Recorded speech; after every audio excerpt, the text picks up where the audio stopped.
aiming at like the service layer 5, right? Yeah.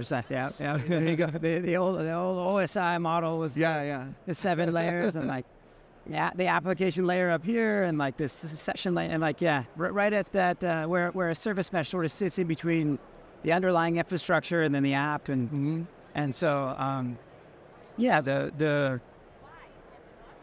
hence the name of kind of based on that. Since the time that we've founded Layer 5, we've donated a couple of our projects to the CNCF. Oh, cool. One of them is a service mesh-centric project. It's called Service Mesh Performance, and so it's really a specification project. Yeah. So it's about helping people like use common language and a common set of measurements to understand the overhead of their infrastructure. But against the value. So about performance tuning the mesh by understanding like what it's actually costing you to run all these things on top of. Yeah, exactly. It's precisely. And then like slightly more interestingly, exactly what you just said. But then also with like, how do you capture the value of the particular function that it's performing? So if it's mutual TLS, if it was like some authentication and encryption. You don't have to use a mesh to do that. You can use other tech to do that.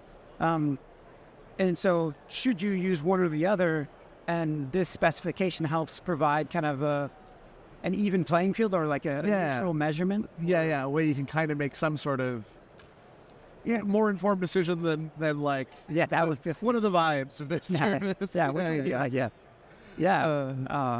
And so that was kind of the genesis of Layer 5 itself, and been open source centric for its lifetime now. It's been about 4 years. We're coming up on a 4-year anniversary. Nice.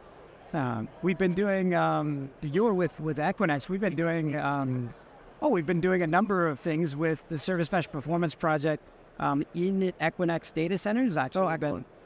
Maybe we'll end up talking about this a little bit more. Sure. I mean, I have. I'm not sure because I haven't been involved. What do you even do with that? But what have you been? We had some of our contributors took a GitHub action and use inside of this GitHub action that runs on a schedule. It ends up talking to, it ends up spinning up about, I don't know if it's like 6 times a day. It spins up 12 Equinix bare metal machines. It provisions. We use the Metal CLI from Equinix to help us kind of interact with the APIs and spin up these virtual machines, bare metal machines. Run Ubuntu, deploy a set of Kubernetes instances, use Meshery to deploy, in this case, to deploy service meshes, deploy sample applications. Meshery is capable of, has 3 built-in load generators.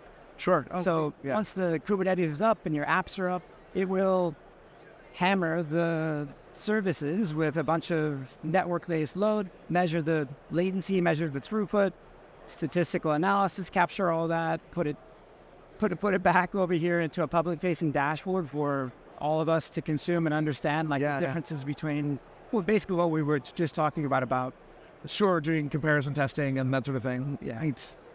So we wouldn't be able to do any of that if it wasn't for Equinix allowing us to have access to those machines, as well as if it wasn't for the API that actually that we can actually use that GitHub action to invoke it. So it's been we're about to go off and publish a number of results about some of those comparisons. Very cool. So we will make maybe some projects very happy and maybe some other projects though. I mean, it'll be good to know. I'm sure we'll be interested too. Like, what are you getting out of Equinix Metal for these results too? So that'll be cool.